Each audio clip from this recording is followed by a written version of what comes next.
大家好，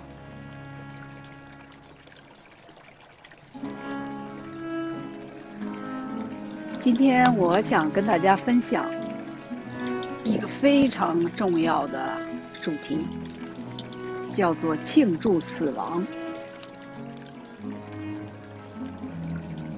死亡是值得庆祝的，死亡是喜悦的。可能我们很难，有一部分人很难，在这个分享一开始接受我这几句话，让我慢慢道来。是的，死亡是值得庆祝的，尤其是对于去世的人。生命最重要的时刻，生命最伟大的时刻，生命最有创意的时刻就是死亡。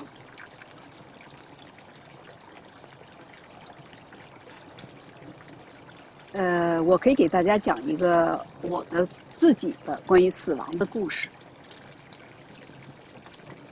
是的，这个是我个人的视角，这个是我个人的体验。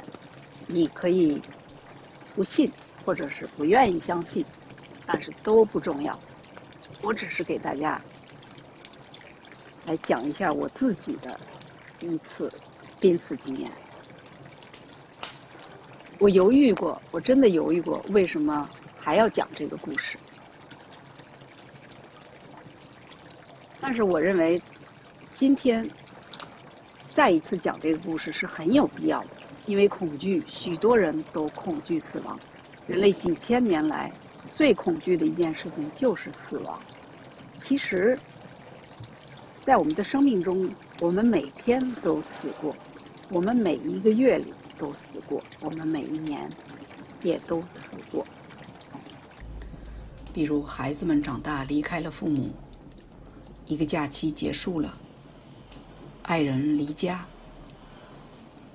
毕业了，退休了，你的爱犬走失了，你结束了一天繁忙的工作，去睡觉了，一场抓住了你全部注意力的好电影散场了，连你被别人在语言上贬低、弹劾，这些都是大大小小不同程度的死亡。死这个字好像非常不容易让人接受。你看今天很有意思，我们在分享的也是第4集，但是我的耳语，我的直觉就是告诉我，今天的天时地利都已经准备好，让我来继续讲我自己的濒死经验。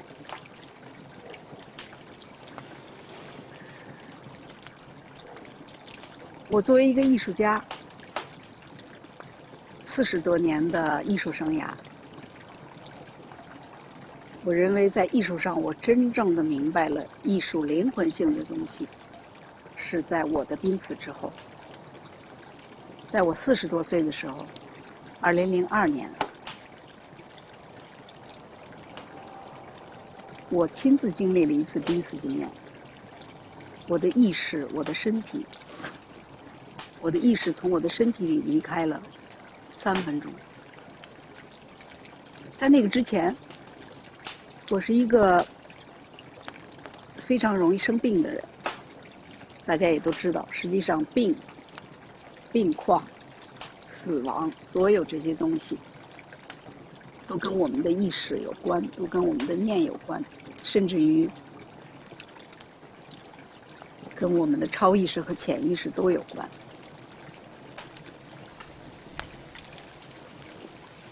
是宇宙之大，满天的恒星闪闪发光。在今天这个环境里，我们谈死亡，而且我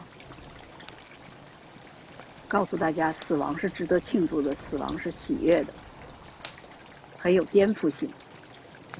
火、水，两个完全冲突的元素在一起，这就是一个转换。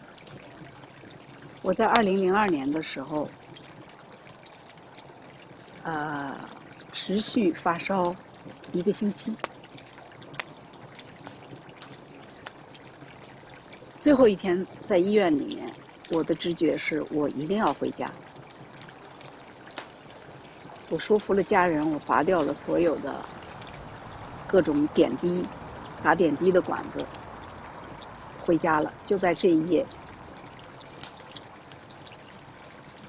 可能在12点以后的时候，我突然发现我的身体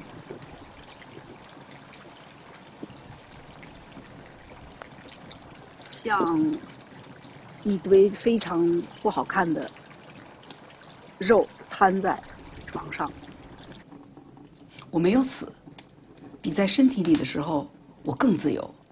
说自由是不够的，我有一种豁然解脱了的巨大慰藉感，感觉轻如羽毛，头与肢体可以比360度还要更大幅度的旋转，柔软，精力充沛与速度。但是在3维医学上认为，心脏停止跳动就会使大脑缺氧，大脑缺氧就会使所有的意识立即丧失。先入为主的医疗科学将在技术上宣布死亡。所以我的直觉告诉我一定要离开医院。为什么？只有超意识知道，我不知道。于是我荣获了后来的经历，这证明敢于跟随直觉的人太明智了，也太幸运了。任何人都听说过直觉，直觉就是我们说过的第6感，也就是生命内部那个无所不知、无所不晓的圆满本质。这个本质以直觉的方式出现，是他在对你微妙的耳语。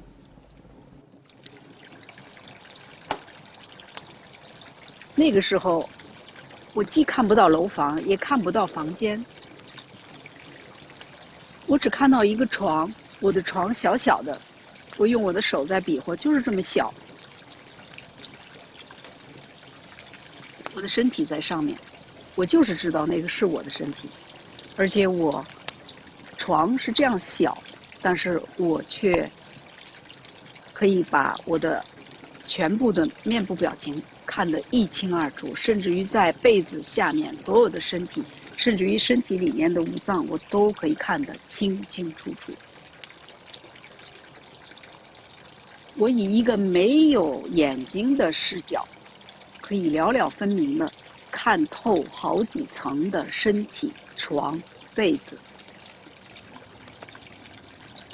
床所待的地方，甚至于没有地板。在这样的一个状况下，我非常的吃惊，我发现我已经抽离出我的身体，但是让我最震惊的是，我还活着，甚至于我的所谓活着，比我在身体里面还要灵活、自由无数倍，甚至于我可以感觉到每一个细胞都是鲜活的。是的，我的身体其实是一个载具。那个时候我什么都不相信，不信神，不信佛，什么都不相信，只相信这个世界是由物质组成的，这个世界是能让人在任何事情都顺心如意的世界。我在这之前没有任何信仰，连倾向于什么教派的教义都没有。我认为宗教是迷信。我自由的经历告诉我，每个人都是孤零零的，需要自己去面对一个冷漠以及同情心严重缺乏的世界。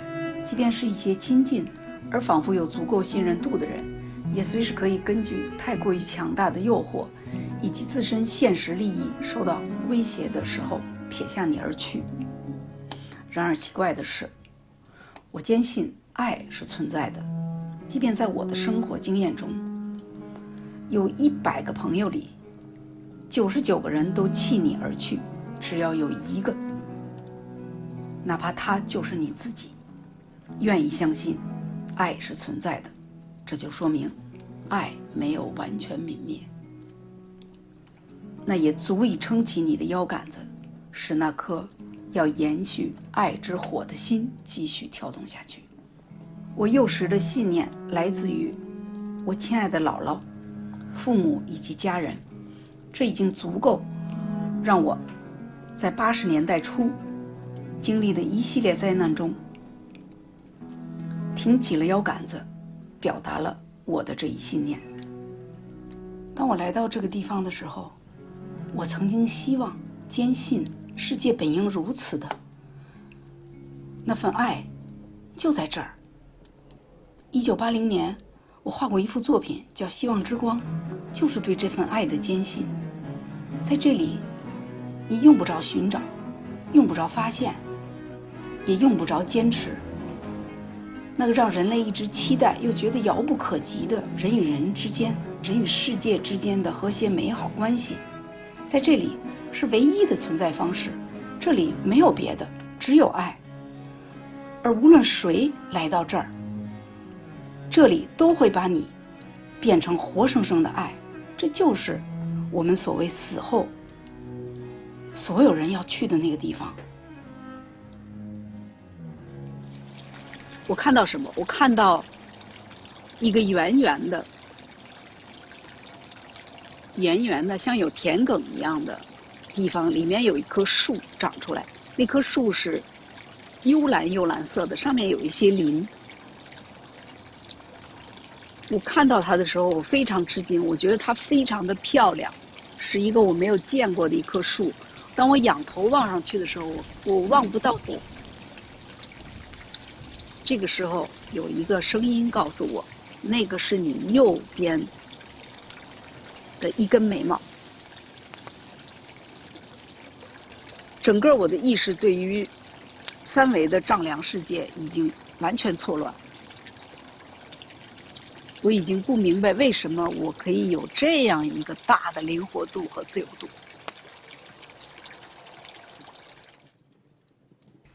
好像我什么都知道，只要我专注于那个信息，信息就立刻会出现。它的出现其实在我关注之前就已经在那儿了。这与学校学的知识无关。比如一个比较，学校里所学的东西仿佛在解剖一个照片，学生越学越糊涂，老师也并不懂那个照片后面的全息。我以前上学的时候最头疼的就是数理化，那些带有框架以及概念性的知识。但是在这里，什么光源与粒子、声波与光波、坐标系、自然方程式都想之即来，放之即去，如同在闪光的河流中游泳。比魔术还要魔术。更有意思的是，这个魔术师竟然是你自己。面对这样的一个现实，我感到不知所措。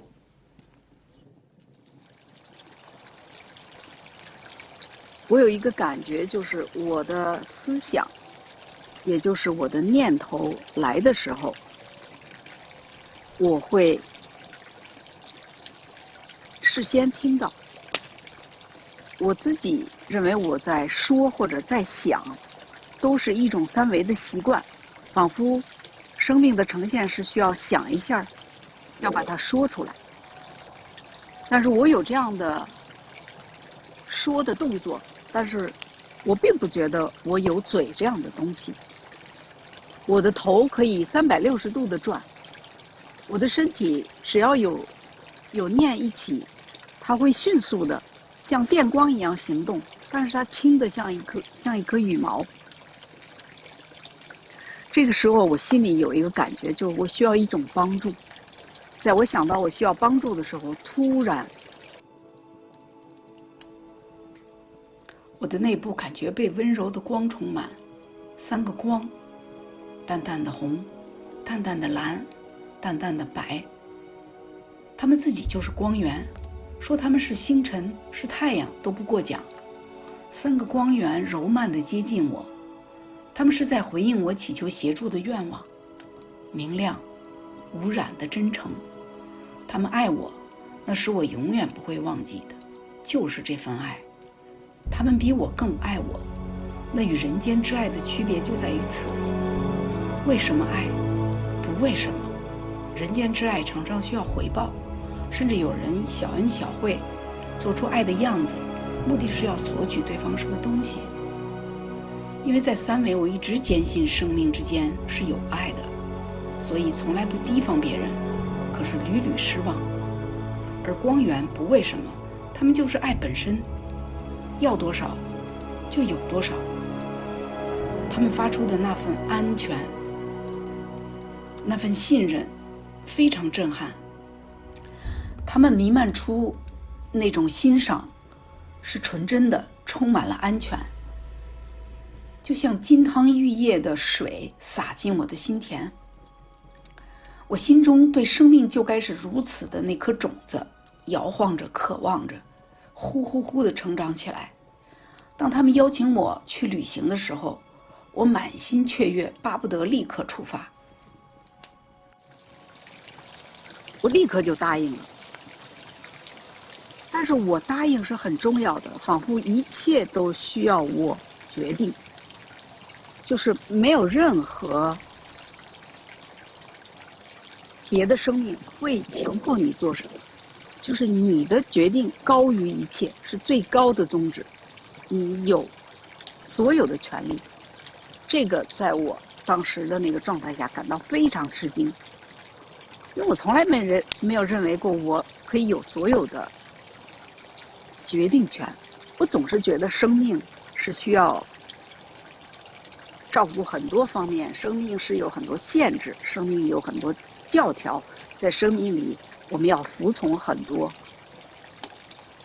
别人制定的规矩，别人制定的法律，别人和众人怎么看等等，完全生命变成了一个一个的小方格，在那个方格子里面所有的东西都是受限的，只要你虚手抬足，你就会要考虑到有一个外界的干扰。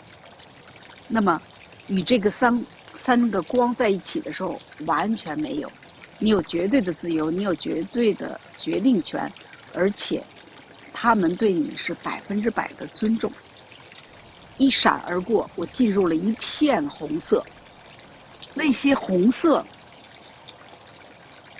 跟三维的红色没有关系，它们是生命，它们和你互动。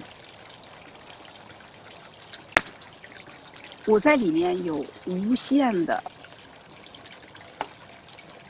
有一种充电的感觉。当我通过红色以后，我进入绿色。当我进入绿色的时候，我发现绿色的性格和红色完全不同。红色里面带有同理心，绿色里面与人的所有的观念以及人在意识方面的事情没有关系。那个绿色是一个纯能量，要多少有多少，仿佛它是一个大的插销，它可以通向宇宙，你需要多少能量它就给你多少能量，但是它完全没有评判，完全没有什么是好什么是坏。然后我经过了叫不上名字的众多的颜色，像是我所有的调色板曾经可以调出过的颜色的大展览。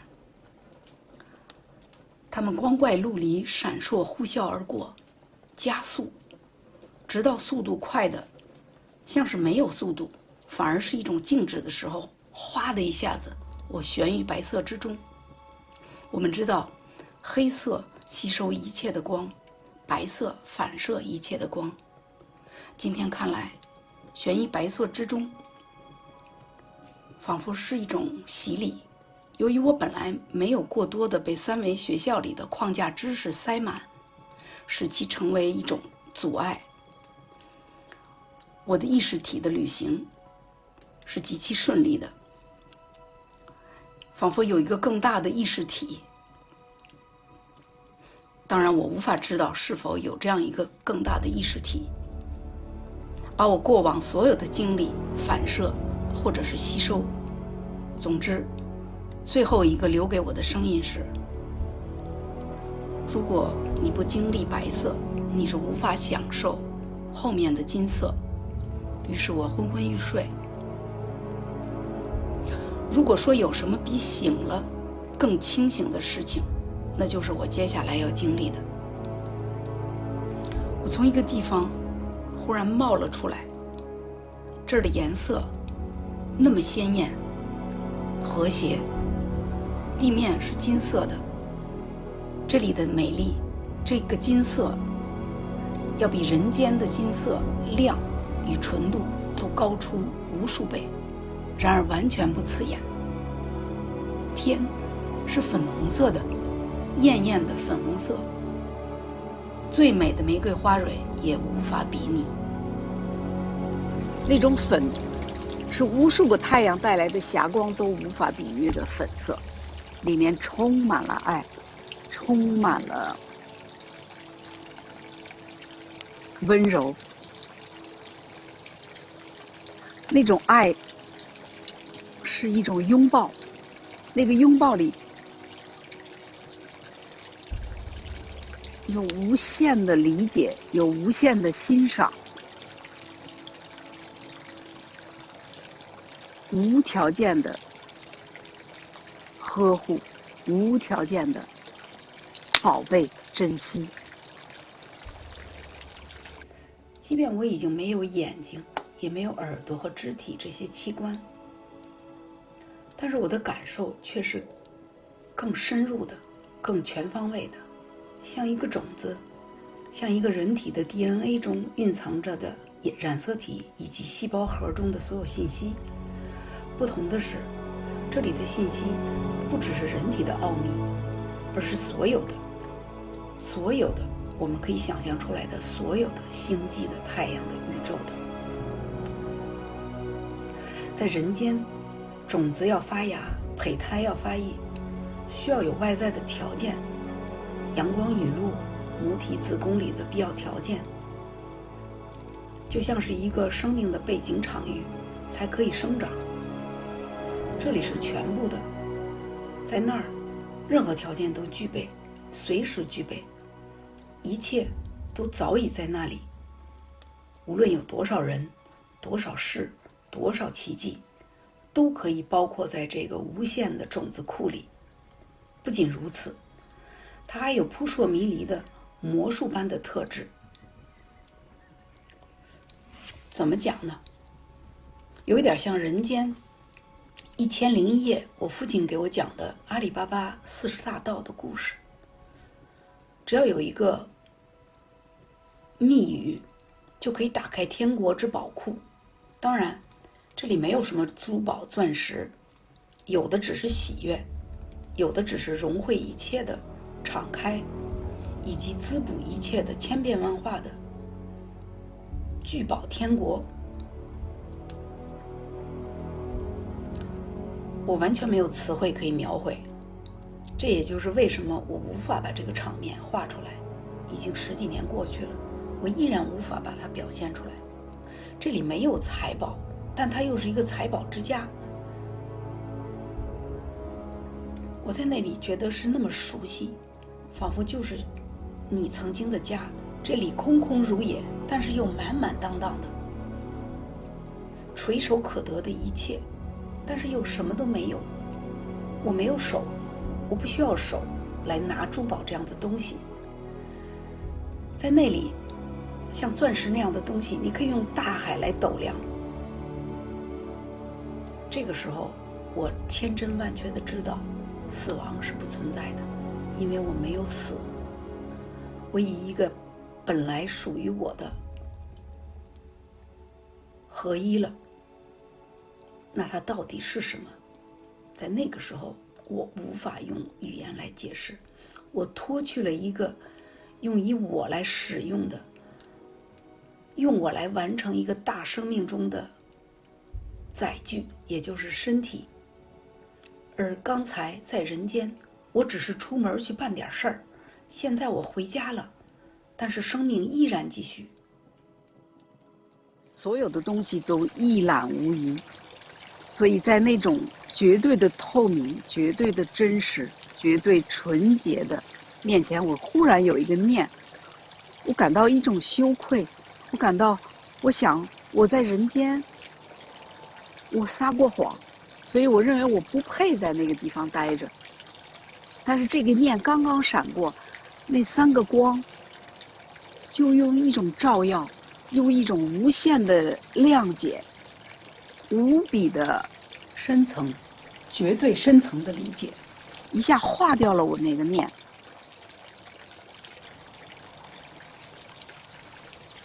这个时候，我看到粉色的天，后面慢慢的来了很多很多身体，那些身体银白色的身体成千上万，他们没有面孔，他们好像仿佛是柔软的白金做的，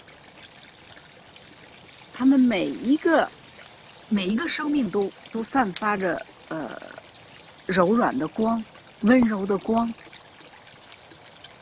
无条件的爱。